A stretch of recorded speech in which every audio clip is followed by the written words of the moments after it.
Murphy from Skill Builder, and welcome back to my shed. I'm doing another product test, and this time I'm looking at chainsaws. First time we looked at chainsaws, and in particular we're looking at the Makita chainsaw.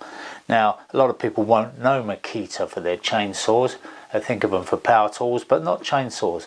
Some years ago Makita bought a company in Germany called Sax Dolmar, and they made some very nice chainsaws, and Makita wanted to get into this business, so what better way to get into it than buying an existing company that's already an expert in the field.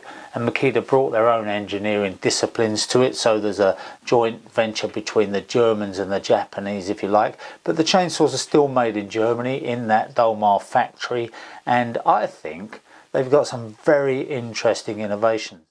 So here it is. This is what all the fuss is about. Now Makita make professional saws. They also make entry-level ones for the occasional user, the hobbyist. This is one from the professional range, a little bit more expensive, but I think well worth the extra money. I think if you're going to buy a chainsaw, you might as well buy the best that you possibly can, and that way it's going to give you years and years of service. This is made for everyday use, so it's pretty rugged. I'm just going to run through the features with you just to show you what we've got here. First thing is the anti-vibration springs. Instead of being rubber, which are sometimes susceptible to rot from fuel and oil and everything else, they've got steel springs in here to take the vibration away from the bar, from the handle when you're holding it. And they've also got in here the filter, which simply unclips. There's no screws to undo, nothing like that. So you can take that filter out, clean both the sponge filter and the outside filter, brush that off. It's an easy clean filter. If you're working in damp conditions, you're always in the rain and so on, and you want a nylon filter, it's actually better in wet weather, so you can swap that over for a nylon filter. If you're working in the cold, inside the hood here is a baffle. Now that baffle simply slides out, and if you turn it round and put it the other way round, you can have that little hole there. Now that hole allows the air from the top of the engine, just as it runs across the top of the engine, and it warms it up slightly, and that draws the air into the carburetor through the hole just to pre-warm it. And the idea of that is that that will stop any icing up on the carburetor. But quite honestly, for me, if it gets that cold, I'm not out chainsawing. So, switch around here, we've got our choke position, which is obviously when we start it, we give it a couple of pulls, or maybe just one pull with a starter. And then what I do is go down to there and give it a go. You've got a nice wide handle to put your foot in there when you're starting it, so best to start it on the ground rather than try to do that one-handed pull start that all the clever tree surgeons do. While we're talking about the starter, this is an easy start, and the reason that it's an easy start is because it's got a double spring in there. As one spring winds up, the other one unwinds, so you've always got this balance. Rather than pulling against one spring, you're kind of spring assisted, if you like. So whichever way you go with that, in or out, it's got one spring that is helping operate the other. So clever bit of kit, a nice little idea, because a lot of people do have trouble starting them. We've got the fuel and the oil tops here. Both of those are easy to undo. They've made those so that they don't jam on. Sometimes you get problems with them jamming on. If this did over tighten and you wanted to undo it, you can actually just use the multi-tool to do that, but quite honestly most of the time you shouldn't really have any problem with that jamming on. Nice rubber seal in both of those. I can smell the petrol already. So pretty standard on a chainsaw is the anti-kick bar here. Now that is a chain brake basically that allows the chain to lock on.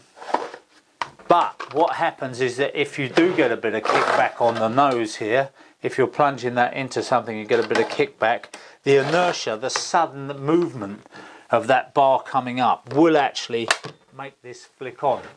So it's a safety feature. A lot of people don't quite understand what it is, but of course also because you've got your hand on the front here, that will also stop the chain instantly and could save you some injury. But if you're not used to chainsaws, I do recommend that you go on a course and you get some lessons. We got a nice dogtooth bar here, up and down, which is like a double bar, so that gives you plenty to lock into the bit of timber. Pretty standard on here. 2 nuts to hold the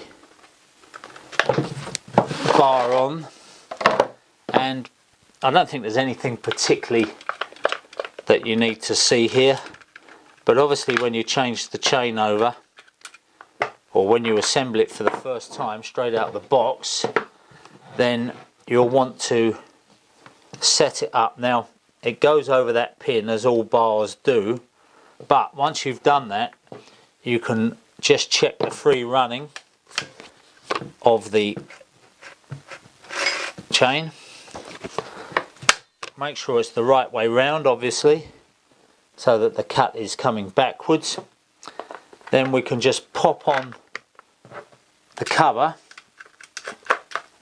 spin the nuts round, but let's not do the nuts up too tight at this moment, just enough to hold the bar up in place, because we want to check the tension of the chain. Now we can adjust the tension of the chain. We normally want the chain to just be pulling out the bar, but not enough so that it can actually clear the bar, so that those teeth are always in it. So we simply adjust the chain, tighten the chain like that, or loosen it just by turning that screw there. Very easy to do. And when we've got the tension right, once it's got a bit of oil on it, it'll spin round a lot more easily than it does at the moment.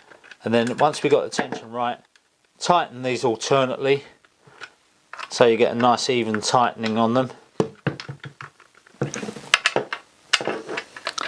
So we're good and tight. We've got 50-to-1 mix going into this, because obviously they're concerned nowadays, everyone's concerned about the emissions.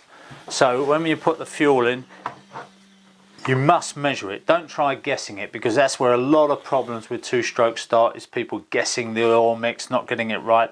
There are perfectly good measuring devices around now so that you can get that two-stroke mix spot on, or of course you can use the sachets. And use a good high quality oil, either the one from Makita or the one from Stihl, whichever, but don't use the cheap two-stroke oils, because really speaking, again, it's the emissions thing, but also you want to protect this engine, look after it as best you can.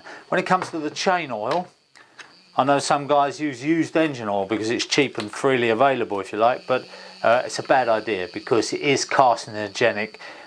It's got all kinds of nasties in it.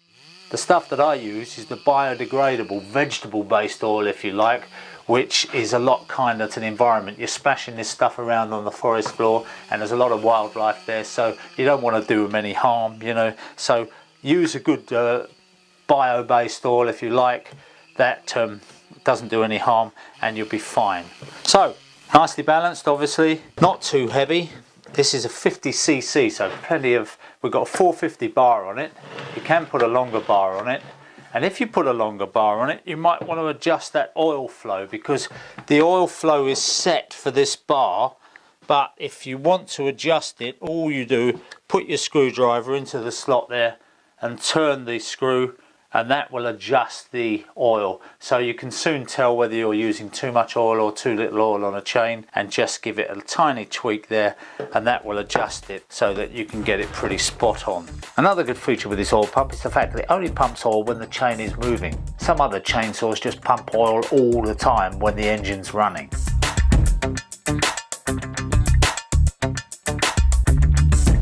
So that's it. Not a huge test, but we took a tree down, and we're going to be doing a lot more logging with it in the future. When the cold weather starts and we're loading up those wood burners, this thing is going to be working several days a week. I'm Roger Bisbee. Thanks very much for watching, and don't forget to come back soon, because we've got lots more going on. Press that subscribe button, keep up to date. Loads of building related stuff coming up, tool tests, all the stuff that you love. So keep in touch.